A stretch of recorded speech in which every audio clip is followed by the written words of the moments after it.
네, 우리는 주일 예배 가운데서 주님께서 가르쳐 주신 기도, 주기도문을 함께 살펴보고 있습니다. 지난주에 살펴보았던 주기도문의 기도는 하나님의 뜻이 하늘에서 이루어진 것 같이 땅에서도 이루어지기를 소망합니다 라는 기도였습니다. 하나님의 뜻이 이루어진다고 이야기할 때에 하나님의 뜻은 하나님이 기뻐하시며 원하시는 목적을 의미하는 것입니다. 하나님은 이 땅 가운데 이 민족과 그리고 온 세상을 구원하시기 원하십니다. 그래서 성부 하나님은 구원의 계획을 창세전부터 계획하시고 그 일들을 진행해 나가십니다. 그리고 그 아들이신 예수 그리스도는 그 구원의 일들을 이루시기 위하여 십자가에서 구속의 사역을 성취하셨습니다. 그리고 십자가에 성취하신 구속의 사역을 성령 하나님께서는 우리 개개인에게 적용케 하셔서 우리 개인이 예수님을 믿게 하시고 그리고 믿는 자 가운데 성령님의 임재하심을 통하여 하나님의 백성으로서 살아갈 수 있도록 역사하시는 것입니다. 이러한 구원의 계획들을 가지고 하나님이 이루어 나가시는 것이 하나님의 뜻인 것이죠. 또 이 하나님은 우리 한 사람 한 사람이 구원받았을 때 이제 그냥 구원받아서 자기 자신을 위해 살도록 하지 않으십니다. 이제는 하나님을 닮아가게 하시는 것이죠. 예수님을 닮아가게 하시는 것입니다. 그 거룩하신 성품을 따라 우리 성도 한 사람 한 사람이 거룩한 자로 살아가게 하는 것이 바로 하나님의 뜻입니다. 또 이 하나님의 거룩하심은 개개인으로만 이루어지는 것이 아니라 믿는 자들의 모임인 교회 공동체 안에 이 교회가 참으로 거룩한 공동체로 하나님의 온전한 뜻을 드러내기를 원하시는 것이죠. 그리고 또한 이 하나님의 계획과 뜻은 이제 하나님 나라가 완성되는 것입니다. 아담과 하와의 번제로 인해 하나님 나라가 깨어졌지만 이제는 하나님의 그 구속의 사역, 그리스도의 구속의 사역을 통해서 최종적으로 완성될 것을 소망하며 그 완성될 것을 향해 나가고 있는 것입니다. 만민 가운데 택한 자들의 구원과 온 피조 세계의 회복을 위한 것이 바로 하나님의 뜻이라고 할 수 있습니다. 이러한 하나님의 뜻을 누가 이룹니까? 우리가 기도한다고, 우리가 무언가 열심히 한다고 해서 이루어지는 것이 아니라 하나님의 계획과 뜻은 하나님 자신이 이루어 나가시는 것입니다. 그래서 우리가 살펴보았던 이 주기도문의 세 번째 강구는 하나님이 원하시는 그 뜻을 하나님께서 이루어 주십시오, 이루어지기를 소망합니다 라는 기도인 것이죠.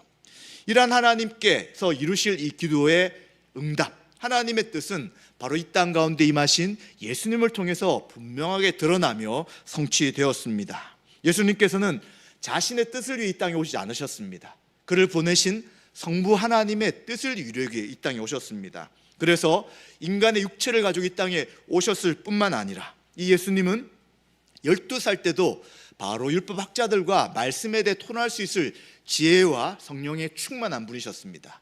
그러나 공생에 이제 복음을 전하는 사역을 하시기 전까지는 부모님께 순종하며 특이하지 않는 평범한 인간처럼 살아가셨음에도 불구하고 그분은 하나님이신 것이죠. 그리고 이제 3년 동안에 또 3년 반의 시간 동안 공생애를 통해 하나님의 그 구속의 사역을 이루시며 그 일들을 행하시며 하나님 나라가 임했다는 것을 보여주셨습니다. 또한 예수님은 십자가의 죽으심을 통해 우리의 죄에 대한 문제, 또 죄와 사망의 권세를 붙잡고 있던 사단의 모든 권세를 깨트리셨습니다. 그리고 예수님은 죄가 없으시기에 성령의 능력으로 다시 살아나시고 부활하시며 승천하시며 하나님 우편에서 온 세상을 다스리십니다. 그리고 이 온 세상을 다스릴 때 예수님이 성령님을 보내셔서 성령을 통하여 온 세상과 그리고 교회를 충만케 하시고 다스리는 것이죠. 그러나 이 성령의 오심과 다스림의 가장 온전한 모습은 교회 가운데 있다는 것입니다. 세상은 여전히 그 통치를 거부합니다. 성령님의 오심의 중요한 조건은 예수님을 나의 주 나의 하나님으로 영접해야 하지만 세상은 계속 거부하고 있는 것이죠. 그러나 그 예수님을 나의 주 나의 하나님으로 믿고 있는 우리 교회의 성도 한 분 한 분은 이제 성령님을 통하여 교회 통치가 온전히 드러나게 하는 것입니다. 그래서 이 교회를 통하여 하나님의 뜻이 드러나게 하시고 또 교회를 통해 하나님 나라의 임함이 무엇인지 알게 하시고 그리고 최종적으로는 예수님의 재림을 통해서 완성케 하실 이 놀라운 사역을 그리스도를 통해서 이루셨다는 것입니다. 그렇기 때문에 하늘에서처럼 땅에서도 이루어지기를 기도하는 이 세 번째 강구는 천국 백성들이 하나님의 뜻이 실현되도록 계속해서 하나님 앞에 구하는 것입니다. 그리고 이미 예수 그리스도를 통해서 하나님의 뜻이 성취되었기 때문에 이제 그 성취를 우리 성도들은 이 땅에서 누리도록 하는 기도의 내용이 되는 것이죠.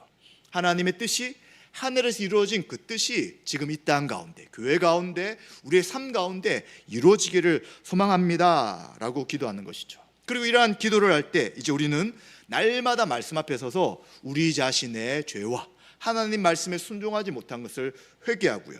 그리고 이제 다시 성령 충만함을 통하여서 말씀대로 순종하도록 구하는 것이 되는 것입니다. 또한 우리는 날마다 예수님을 닮아가야 합니다. 자꾸 사람이 교만해지고 더 옛날처럼 고집이 나타나는 것이 아니라 점점 예수님을 닮아감을 통하여 하나 되고 하나님 목적과 뜻을 위하여 살아가고 그 얼굴만, 그의 말만 보더라도 정말 저분은 예수님을 닮았구나 할 정도의 인격으로 변화되는 것이 바로 우리 성도의 믿음의 삶이고, 우리가 끝까지 그리스도를 닮은 모습으로 살아가야 되는 것입니다. 그러한 모습 속에 가장 중요한 성품은 바로 사랑입니다. 성령의 9가지 모든 열매가 나타나겠지만 그 중에 가장 중요한 것은 사랑이기 때문에 사랑함으로 하나님을 섬기며 사랑함으로 성도들과의 관계를 회복시켜 나가야 되는 것이고요. 그 사랑 속에 우리에게 맡기신 사명을 이 땅에서 우리에게 주신 시간과 물질을 통하여 최선을 다하여 살아가는 것이 성도의 삶이 되는 것입니다. 이제 오늘은 네 번째 강구를 살펴보고자 합니다. 주기도문은 이미 우리가 살펴본 것처럼 총 6개의 강구가 나타납니다. 전반부 3개의 강구는 하나님에 대한 강구였습니다. 하나님의 영광을 드러내는 기도와 또 그 나라가 임하시기를 구하는 기도와 또 하나님의 뜻이 이루어지기를 원하는 기도였습니다. 그리고 이제 후반부 3개의 기도는 우리에 대한 내용이라고 할 수 있습니다. 3개가 하나님께 대한 내용이었다면 이 3개는 우리에 대한 3개 기도입니다. 그래서 이 땅을 살아가는 우리가 하나님 백성으로서 살아갈 수 있도록 기도하라고 가르치신 기도가 바로 후반부 3개의 기도입니다. 그리고 이 기도는 교회와 연결되는 기도입니다. 자꾸 우리가 기도를 할 때마다 내 혼자만 개인이 하나님 앞에 기도하면 다다라고 생각할 수 있지만, 그러나 우리가 하는 대부분의 기도, 모든 기도는 다 공동체의 기도라고 이해해야 합니다. 교회의 기도라고 이해할 수 있습니다. 사도신경이 무엇이었습니까? 믿는 바가 무엇인지를 그리고 설명하며 그 믿는 바에 고백을 하는 것이 사도신경입니다. 교회의 신앙 고백인 거죠. 그럼 주기도는 무엇입니까? 믿는 자, 교회가 드리는 기도가 바로 주님께서 가르치신 기도라고 할 수 있는 것입니다. 그렇기 때문에 우리가 지금 살펴보는 주기도문의 모든 기도는 교회와 연결시키지 않고 내가 그냥 개인적으로 기도하겠다, 내가 하나님과의 관계 속에서 기도하면 되겠지라는 생각과는 조금 차이가 있다는 것입니다. 그래서 항상 우리는 이 기도가 일용할 양식을 구하고 또 죄 용서, 그리고 악에서 구원하고 사단의 유혹에서 피할 수 있도록 간구하는 모든 우리에 대한 기도는 교회가 함께하는 기도다라고 이해하셔야 될 것입니다. 또한 3가지 강구는 이미 시작되었다고 생각해야 합니다. 없는데 더 주십시오가 아니라 이미 예수님이 이 땅 가운데 하나님 나라의 왕으로 오셔서 하나님 나라가 시작되었지만 완성되지 않은 것입니다. 하나님 나라의 백성으로서 이제 이 완성되지 않는 이 세대는 죄와 사망의 권세를 붙잡고 살아간 자가 있을 뿐만 아니라, 그러나 이제는 예수 그리스도를 왕으로 인정하며 그 주님의 통치를 받는 사람들이 함께 공존하는 세대입니다. 이 세대가 공존되어 있기 때문에 이 땅을 살아가는 우리 성도들에게 죄에 대한 유혹이 있고 또 시험이 있고 넘어질 수도 있는 긴장관계가 존재합니다. 그렇기 때문에 이 상황 속에서 우리가 하나님 앞에 드리는 기도다라고 말할 수 있는 것입니다. 이제 이러한 기도는 언제 완성될까요? 바로 예수 그리스도가 재림할 때 완성되는 것입니다. 그때는 더 이상 이러한 우리에 대한 기도는 다 필요가 없게 되는 것이죠. 다 완성되기 때문입니다. 따라서 이 땅을 살아가기 위해 필요한 기도가 바로 이제 오늘부터 살펴보는 3가지 후반부의 기도라고 할 수 있습니다. 그렇다면 오늘 일용할 양식을 구하라 라고 예수님 말씀하셨는데, 일용할 양식이 무엇입니까? 일용이라는 것은 하루를 위한이라는 뜻입니다. 혹은 하루 분량의 양식을 말하는 것이죠. 3일, 4일, 10년, 20년을 구하라고 하지 않고 하루를 구하라고 합니다. 일용할이라는 것은 또한 피조물인 우리가 하나님을 의지하며 살 수밖에 없는 존재인 것을 인정함으로 하는 기도가 되는 것입니다. 누가복음에는 11장 3절에 우리에게 날마다 일용할 양식을 주시옵고 라고 말씀함을 통해 날마다 일용할 양식을 구하는 기도라고 말씀하고 있는 것입니다. 따라서 성도는 하루분의 양식만을 구하는 성도고 또 그것을 위해 기도하라고 이야기합니다. 사실 이러한 하루를 구하는 기도는 사실 이 시대를 살아가는 지혜로운 사람들, 세상에 지혜가 있는 사람들이 볼 때는 참 어리석은 겁니다.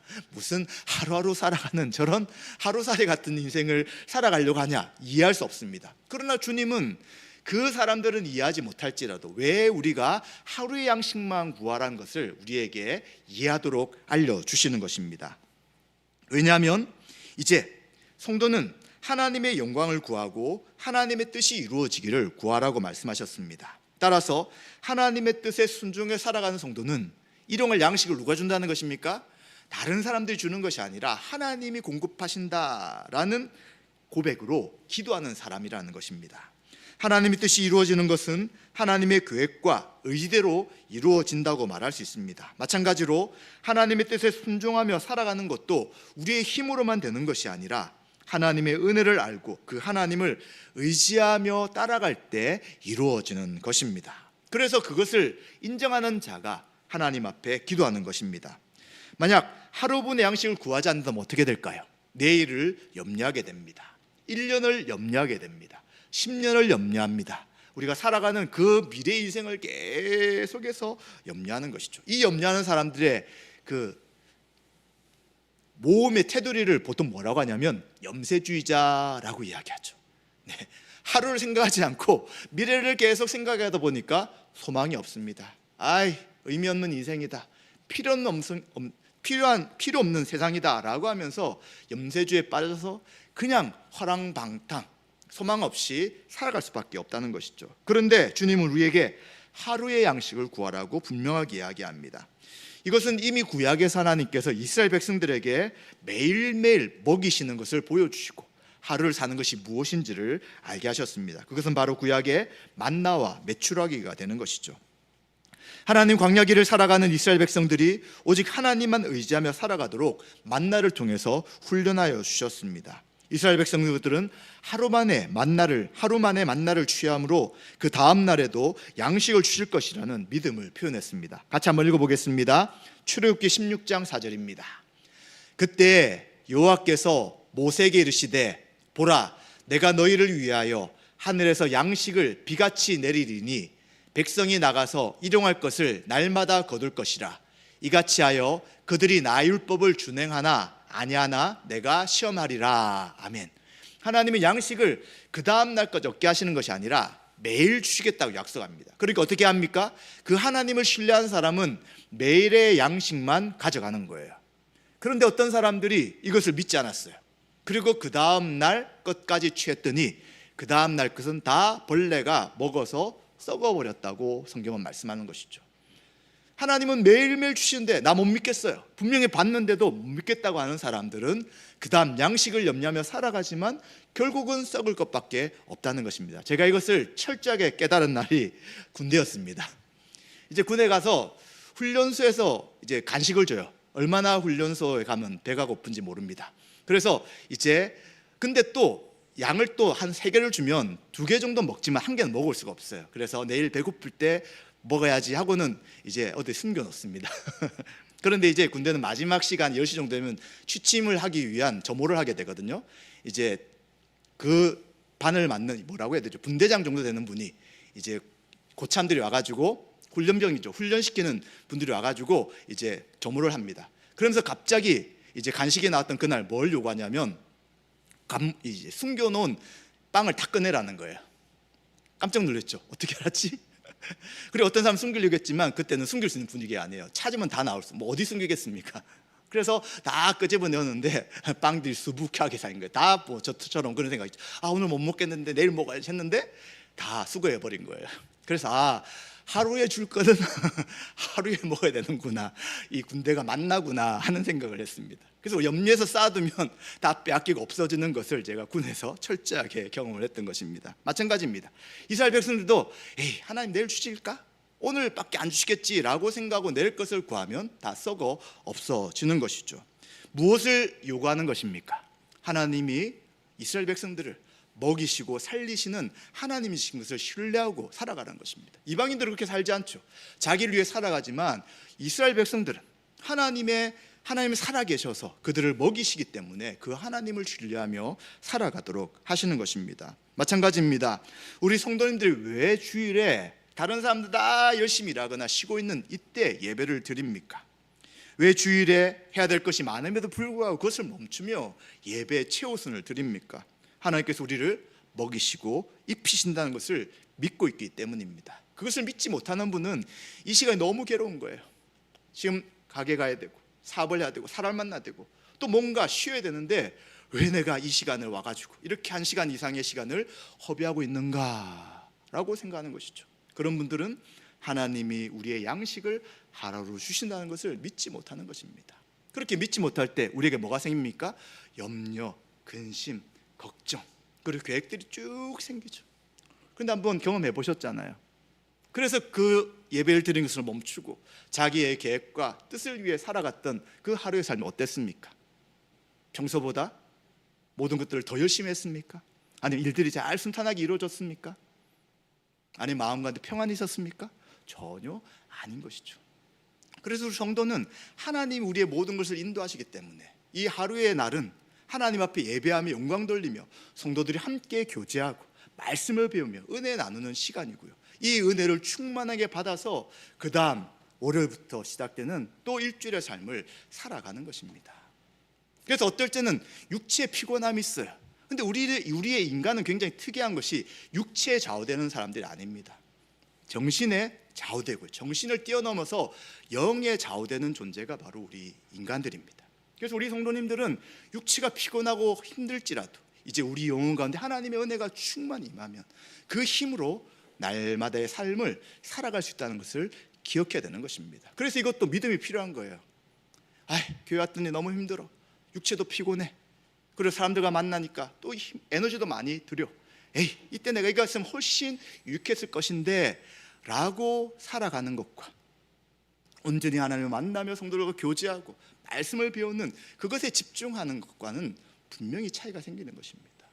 어떻게 살 것인지는 분명히 말씀에 나와 있고 그 말씀을 받아들이는 성도님들은 그 말씀에 순종해서 살아갈 때 그 하나님의 은혜가 무엇인지를 삶에서 경험하게 되는 것이죠. 근데 어떤 분들은 이 결정을 하지 않고 왜 은혜를 안 주십니까? 나는 날마다 주일이 피곤했습니다. 집에 돌아간 지쳐가지고 아무것도 못하고 그러면서 내가 왜 교회 갔는지 후회만 했습니다 라고 생각하는 분도 있다면 다시 믿음의 결정을 하고 은혜를 구하십시오.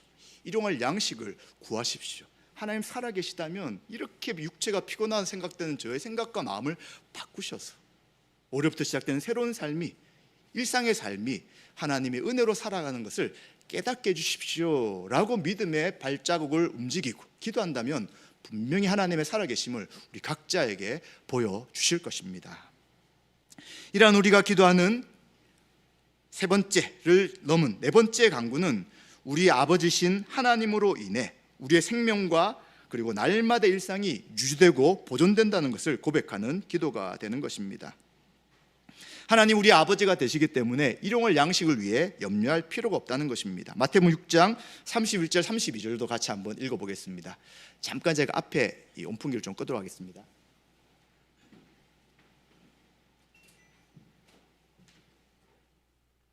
네, 같이 한번 읽어보겠습니다. 그러므로 염려하여 이르기를 무엇을 먹을까, 무엇을 마실까, 무엇을 입을까 하지 말라. 이는 다 이방인들이 구하는 것이라. 너희 하늘 아버지께서 이 모든 것이 너에게 있어야 할 줄을 아시느니라. 아멘. 네, 무엇을 입을까, 먹을까, 마실까를 염려하지 말라라는 거예요. 그렇죠? 하늘 아버지가 안 계신 분들은 자신이 스스로 모든 것들을 해 나가야 합니다. 그런데 하나님은 부모 아버지로서 살아계시고 역사하시기 때문에 염려하지 말 것을 이야기합니다. 또 이 말씀이 이어지는 부분에 또 무엇을 이야기하시냐면, 이제 그것도 못 믿는 사람이 있다면 이 땅에 있는 들에 있는 백합화를 보라고 이야기합니다. 또 하늘을 나는 새를 보라고 이야기합니다. 백합화가 얼마나 아름답습니까? 솔로몬이 입은 옷보다 아름답다고 이야기하시는데, 이 백합화가 자기 스스로 이 아름다운 옷을 입기 위해서 애를 씁니까? 그러지 않은 것이죠. 그럼 새가 하루하루 먹고 살기 위해서 날마다 염려하고 근심합니까? 아니죠. 하나님 입히시고 먹이신다는 것입니다. 그래서 그것을 우리 성도들이 인정하고 믿고 의지하라고 주님께서 말씀하시는 것입니다. 그렇기 때문에 우리는 하나님이 주시는 하나님 나라의 복과 일상을 날마다 간구하는 것입니다. 하나님의 통치로 말미암아 하나님 백성으로서 복되게 살기를 구하는 것이죠. 그리고 이러한 복은 바로 현재 하나님께서 주시는 하나님 나라의 복을 누리게 되는 것을 말하는 것입니다. 또한 온전한 풍족함이 있는 영원한 하나님 나라를 고대하게 된다는 것을 생각해야 되는 것입니다. 그래서 이러한 하나님 나라의 임함과 은혜가 그냥 이 만나처럼 하늘에서 떨어지면 제가 믿겠습니다 라고 하지 않으셔야 합니다. 왜냐하면 지금은 교회를 통해서 하나님이 풍성함과 은혜를 공급하시기 때문입니다. 주님이 교회의 머리로서 교회를 다스리기 때문에 이제 교회 안에서 일용할 양식이 무엇인지를 알게 되고요, 그리고 하나님이 베푸신 은혜가 무엇인지를 경험해 나가게 되는 것이죠. 그래서 교회의 공동체의 삶을 멈춰버리고 그냥 개인적으로 하나님 지금 내가 이게 필요한데 빨리 주십시오, 왜 안 주십니까? 라고 한다고 해서 기도가 응답되는 것이 아니라는 것입니다. 교회 안에 살아갈 때 교회 안에서 하나님 풍성한 은혜를 누리게 되는 것이고요, 함께 서로 공급함을 통하여 하나님이 부어주시는 그 은혜를 경험하며 누리게 되는 것이죠. 또 특별할 때는 개개인에게 또 특별하게 줄 때가 있습니다. 그러나 많은 경우는 교회 공동체를 통해서 서로의 필요함을 채워주시는 것이기에 이 기도는 공동체의 기도라고 우리는 생각해야 되는 것입니다. 그렇다면 만약 이제는 하나님 앞에 기도하지 않고 자기가 염려하며 살아가는 삶은 어떤 삶을 살아가는 사람입니까? 이것은 바로 결국 염려하는 삶을 살아가며 자기를 숭배하는 거예요. 나를 믿는 것이죠. 나의 계획과 그리고 나의 힘과 그리고 내가 할 수 있는 능력을 믿는 사람이라는 것입니다. 그리고 또한 그 능력을 믿는 것의 가장 기본은 물질이에요. 그래서 이것을 성경에서는 재물을 섬기고 자기를 섬기는 우상 숭배다라고 말하는 것입니다. 누가복음 12장에 보시면 부자가 나옵니다. 굉장히 많은 돈을 가지고 있는 사람이 나타나는데 이 사람을 어리석은 부자라고 이야기합니다. 왜냐하면 그는 농사를 해가지고 농사가 잘 됐습니다. 지금 말하면 사업을 해가지고 수백억을 벌었어요. 그랬더니 뭐라고 하냐면 이 농부는 이제 창고를 많이 짓자. 너무 많이 벌었으니까 너무 많이 거뒀으니까 많은 창고를 지어야지 내가 좀 더 이것을 가지고 풍족하게 살겠다. 지금 말하면 이 돈을 잘 저축해가지고 이제 대대손손 잘 살겠다라고 이 사람은 생각합니다. 그런데 하나님이 뭐라고 이야기하시냐면 어리석다. 오늘 밤에 내 영혼을 찾는다면, 내 영혼을 데려가 버린다면 지금 쌓아두었던 곡식이 무슨 의미가 있느냐라고 말씀하시는 것이죠. 이 땅에 있는 것을 쌓겠다, 내가 열심히 뭔가 벌어서 하나님 없이 살아가겠다는 것은 시간이 지나면 이것이 아무것도 아니고 다 없어질 것이라는 것을 발견하게 되는 것이죠. 그런데도 불구하고 우리가 무엇을 의지하며 누구를 바라보며 살아가야 될 것입니까? 바로 주님은 일용할 양식을 구하라고 하십니다. 일용할 양식을 구할 때 하나님이 공급하시며 채워주신다는 것입니다. 그렇다면 이제 이러한 하나님 나라를 구하는 하나님 나라의 백성이 이제 어떻게 이 기도의 결과로서 살아가게 될 것입니까? 하나님 나라에 들어간 백성들은 새로운 삶의 방식을 살아가는 것입니다. 염려에서 벗어나서 하나님 주신 것으로서 만족하는 것이죠. 그리고 내 뜻이 아니라 하나님 뜻에 순종하는 삶을 살아갑니다. 또 하나님 나라에 들어간 하나님 백성은 삶의 방향이 달라졌습니다. 염려에서 벗어나 하나님 나라와 그 의를 구하는 방식으로 살아가게 되는 것이죠. 또한 하나님 나라에 들어가 하나님의 백성이 되었다는 것은 이 땅의 삶의 방식을 버리는 것입니다. 그리고 새로운 삶의 방식, 하나님의 통치와 다스림, 일용할 양식을 구하는 방식으로 살아가게 되는 것이죠. 이것을 알고 구할 수 있는 사람들이 바로 하나님 백성, 우리 성도라고 성경은 말해주는 것입니다. 자, 그렇다면 이러한 기도가 우리 개개인에게 어떻게 적용돼야 합니까? 이것은 계속 말씀드리지만 개인의 기도로 멈출 수 없습니다. 하나님, 지금 이게 필요해요. 우리 가정이 이게 필요해요. 이런 것들 있어야지만 할 수 있습니다 라는 그 기도로 멈추는 것이 아니라 교회 전체 양식을 구하는 기도로 확장되어 나가야 합니다. 우리의 이 기도는 개인의 단위로서 기도하는 것이 아니라 교회를 삶의 단위로서 생각할 때 이해가 되는 기도인 것입니다. 우리는 지역교회인 서울대방교회에 속해 있습니다. 이제 교회 일용할 양식을 구하는 것이죠. 교회가 살아갈 그러한 재정과 또 사역을 생각하면서 이것을 하나님 채워주셔서 사명을 잘 감당할 수 있도록 붙잡아 주십시오. 함께 기도해야 되는 것입니다.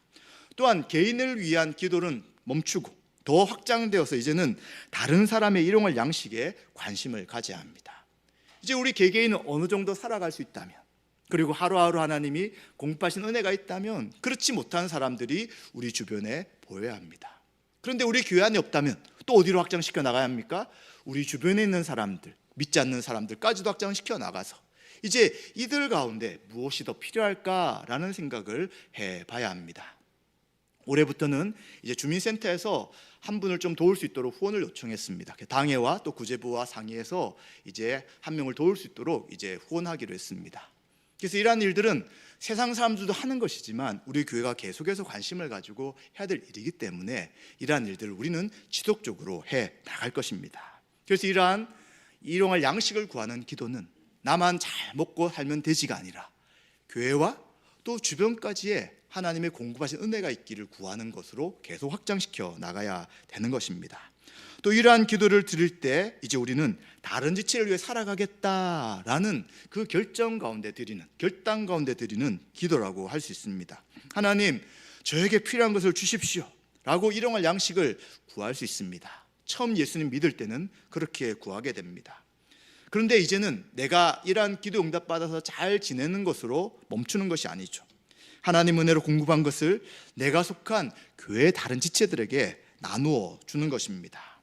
하나님께서 공급하신 것 왜 많이 주셨을까요? 왜 차고 넘치게 주셨을까요? 다른 사람들에게 나누어 주라는 것입니다. 그냥 우리 가정에만, 나에게만 부어주신 것이 아니라 나누도록 하시기 위한 하나님의 인도하심인 거죠.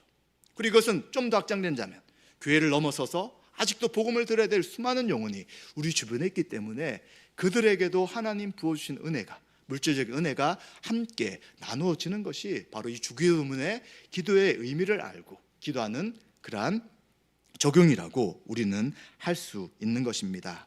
말씀 마무리하겠습니다. 우리는 오늘 우리에게 일용할 양식을 주시옵고 라는 네 번째 강구를 살펴보았습니다. 하나님 우리 아버지 되셔서 날마다 우리가 살아갈 수 있고 또 살아가게 된 것을 우리는 고백합니다. 비록 우리 성도들의 형편에 각자 차이가 있을 수 있습니다. 그러나 우리 날마다 이 기도를 드릴 때마다 믿음의 고백을 해야 합니다.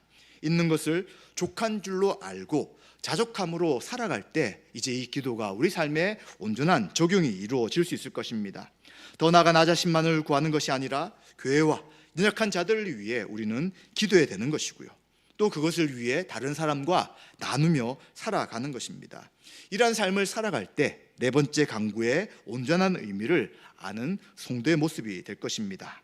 우리 교회가 하나님 앞에서 일용할 양식을 구하며 그 기도의 응답과 실천으로 서로를 돕고 살아가시는 저와 여러분 되시기를 주님의 이름으로 축원드립니다.